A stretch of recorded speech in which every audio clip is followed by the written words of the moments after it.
They say some truths are too old to remember and too dangerous to forget. Deep in the Apennine Mountains of central Italy, nestled between ruins of forgotten abbeys and the whisper of cypress trees, once stood the convent of Santa Lucrezia Place, long erased from modern maps, and perhaps for good reason. The last recorded mention of Santa Lucrezia dates back to the year 1664. Scrawled in the margin of a Vatican census, accompanied by a single Latin phrase, Domus Tacita Prophetia, the house of silent prophecy. After that, the name vanishes like breath on a cold window. But one document survived, a weather-stained leather-bound diary, unearthed in 1912 by workers clearing debris from a collapsed Jesuit library in Perugia. It contained 148 pages of tight, symmetrical handwriting script so fluid and foreign it seemed to dance off the page like smoke. No one could read it. No known language matched its syntax. Linguists called it a hoax. The Vatican called it non-canonical. Those who stared too long into its pages called it unsettling. The diary was signed in trembling ink by a woman named Sister Benedetta Delvine. She called herself the mute scribe of the orchard, and while most believed she was a fiction, someone's elaborate fantasy from the 17th century. 3 entries in her diary would change everything. Each described a plague. Each predicted it with terrifying precision, and all 3 came true. But before we touch the pages soaked in prophecy, we must first understand the woman who wrote them, woman whom history tried desperately to silence. Born in 1631, Benedetta was the daughter of a vineyard keeper in the hills of Assisi. Her mother died giving birth. Her father, mad with grief and drink, left the girl in the hands of the church at age 5. She never spoke again. Not one word for the rest of her life. The nuns thought her cursed or chosen. Either way, she was kept apart, raised not with the other children, but with the chickens behind the kitchen cloister. At age 11, she began to write. Not in Latin, not in Italian, but in a script none could decipher. Geometric curves, spiraling loops, sharp symbols that repeated with unsettling order. When shown to the abbess, the pages were burned immediately. A temptation of the devil, they called it. But Benedetta kept writing, hiding her pages inside the walls, beneath the chapel tiles, even stitched into the folds of her habit. Stranger still, the young girl seemed to draw strange diagrams of lungs, blood vessels, tiny creatures with spindled legs and sharp teeth invisible to the naked eye. She never saw a microscope. She had never left the convent.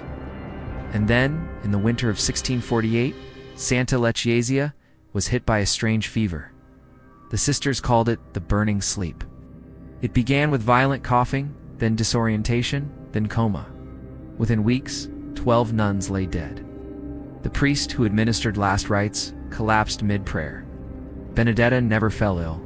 She tended to the bodies in silence, with steady hands and cold eyes, scribbling in her strange language at night by candlelight. When the disease stopped, as abruptly as it came, Benedetta handed a single sealed page to the abbess. A warning. It read, "This is only the first. The second will come when birds fall from skies that have no sun. The third when lungs drown in air." The abbess dismissed it as gibberish. She ordered Benedetta confined to the tower chamber, her quill confiscated. For 17 years the girl stayed there, silent, watchful, and still writing. With what, no one knows. When the convent finally collapsed in an earthquake in 1666, rescuers found all but one body. Sister Benedetta's was never recovered. All that remained was her diary, sealed in wax, wrapped in linen soaked with a black tar-like substance. And within its pages entries for years, long after her supposed death, one from 1918, one from 2020, and one that hasn't happened yet. The ink had not faded. That was the first thing the scholars noticed when the diary surfaced in 1912. While other parchments from the same century crumbled at a touch, Sister Benedetta's pages were unnervingly intact, supple, warm almost, like the stretched skin of some beast not quite dead. The symbols flowed from one margin to the next in an unnatural rhythm, like a chant, written with no breath in between. The Vatican took the diary, of course, quietly. No press, no announcement. It was sent to the Archivum Secretum under the watch of Cardinal Vittorio di Amaria Man, whose name, till that point, had been buried among church administrators. But 5 months after receiving the diary, Damar was found dead in his chambers, collapsed over the very book. A single word etched into his chest with a sharp implement, a word in Benedetta's unknown language. No blood, no sign of struggle, just a silent corpse with eyes wide open and a look of bottomless recognition, as if, at his final moment, he had remembered something too ancient to name. The Vatican declared it a cardiac arrest. The diary was sealed away once more, and yet a whisper began.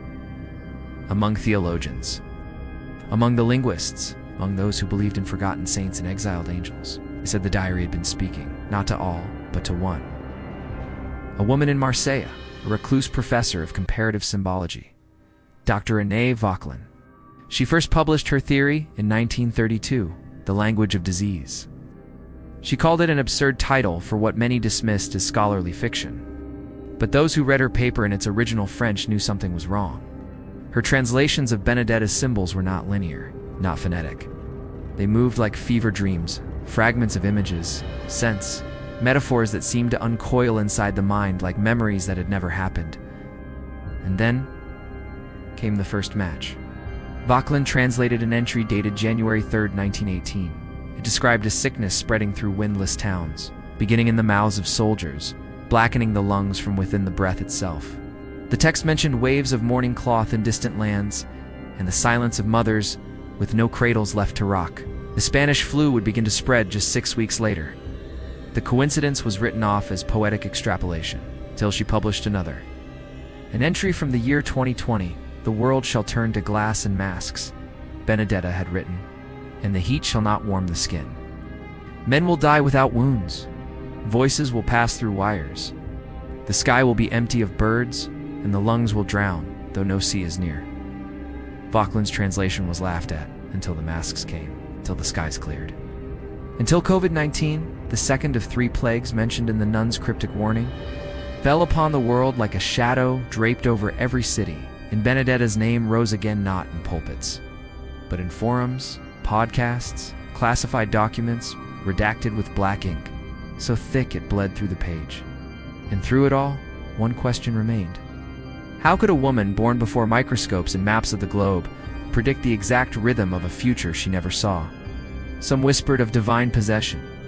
Others said her silence was not spiritual. It was chosen the only way to keep from speaking what should never be spoken. But the most disturbing theory? That Benedetta had never predicted anything at all, she remembered. Because the diary, in its final section, written in symbols darker than the rest, ends with a third prophecy. It bears no date, only an image, a map. One that does not resemble any continent we know. It's in a final sentence. When the third plague comes, even the earth will try to forget us. The map was not of Earth, at least not as we know it. It showed no oceans, no borders, no longitude lines, just jagged land masses like broken teeth, and in their center a symbol. Not written, but burned. A spiral of overlapping circles bleeding inward, like an eye folding into itself. When Dr. Anna Vauquelin first traced it onto parchment in 1935, her hands began to tremble uncontrollably. The pattern, she said, made the room breathe. She could not look at it for more than a few seconds without feeling as though her childhood, her memories, her very language, was being gently replaced by something older. 2 weeks after sketching it, she vanished. Her apartment in Marseille was untouched. No signs of struggle. Only a single page left behind, nailed to her mirror with a knitting needle. On it, one sentence in the unknown script, and beneath it, in her own French, "The plague is not disease, it is return." Those words were dismissed by authorities as the ravings of a mentally unstable woman. But in secret, the Vatican sent a copy of the diary to a man whose name remains classified to this day, only known in surviving records as Archivist 54. His job was not translation, it was pattern recognition. To map Benedetta's symbols across centuries of art, folklore, and suppressed theological texts. What he found was not language, not as we define it, it was memory. Etched into woodcuts from plague-era Germany, woven into the border of an 11th century Persian tapestry depicting women wearing what looked disturbingly like modern surgical masks. Carved into the ribs of a mummified child found in the catacombs beneath Milan, whose eyes were removed and replaced with polished onyx stones. In her small hand, a rosary made of bone. Everywhere this language appeared, three things followed: fire, silence, and disappearance. But no one knew what the third prophecy described until 2022. In rural Indonesia, villagers began reporting birds falling dead mid-flight. Not in dozens, but thousands. Then came the cats. Then the dogs. Then the children, dozens of them, all from the same school, collapsed in the yard mid-laughter. No visible cause. Autopsies showed pristine organs, empty lungs, not drowned, not poisoned, just quiet. The phenomenon spread: Sudan, Inner Mongolia, Peru, always the same. Sudden, bloodless, breathless deaths, but not viral, not bacterial, something else. Something that left no trace except a residue that smelled inexplicably like stone after rain. Scientists coined the term idiopathic atmospheric collapse. But in the diary, Benedetta had written one line beneath the spiral map: "When the air remembers what the body has forgotten, breath will betray us." And then, a single name. Not of a place, not of a person, but of something older than both. No translation was found. But in fragments of Enochian, an angelic script outlawed by the Church, it shares roots with the word for returning hunger, or that which waits outside time. Suddenly, scholars began to question the diary not as prophecy, but as witness, a record not of what would come, but of what had come before. A cycle, repeating across lost civilizations and buried tongues. And perhaps Benedetta wasn't predicting 3 plagues. Perhaps she was the last survivor of the third. Some even began to believe she had never lived in the 1600s at all, that she had arrived in that time deposited by the final breath of a previous world, devoured by whatever truly is, and the symbols. Not words, but locks, meant to keep memories sealed. Until someone, somewhere, read them out loud. The last known mention of came not from scholars, but from a child. In 2023, a girl in southern Poland aged 9, mute since birth, was found scribbling compulsively in a hospital hallway, her hands covered in ink she had no access to. The symbols she drew matched exactly the script of Benedetta's diary. She had never seen it. Her family had no ties to any faith, no access to restricted texts. When asked, she simply wrote one sentence on the floor: "She is still writing." That same month, the Vatican's internal archives experienced a system-wide blackout. Digital backups corrupted. Physical copies of Benedetta's diary, previously kept under heavy guard, were reported missing. And then, something stranger. Across 3 continents, witnesses began reporting the same dream. Not similar, identical. A hallway of infinite doors. Behind each, a voice whispering a name they'd never heard before, a name they forgot upon waking, but could still feel lodged behind their eyes. Among those who dreamed, a former CIA cryptanalyst, Buddhist monk in Lhasa, a 4-year-old in Buenos Aires. Each of them, days later, began speaking in a language no one could identify. The same language as the one from the diary. By then, it was too late. A research lab in Greenland, set up to study atmospheric anomalies after the collapse events, reported the discovery of microscopic particles in the air, organic, but not alive. Structures unlike any cell or virus. They seemed intentional, geometrical, like message fragments or teeth. One scientist described them as letters that could cut you. Exposure caused no symptoms for hours. But then, disassociation, memory gaps, sudden mutism, and then the voice was always the same. From nowhere, from inside their own skull, soft, measured, female, and it spoke in the language of Sister Benedetta.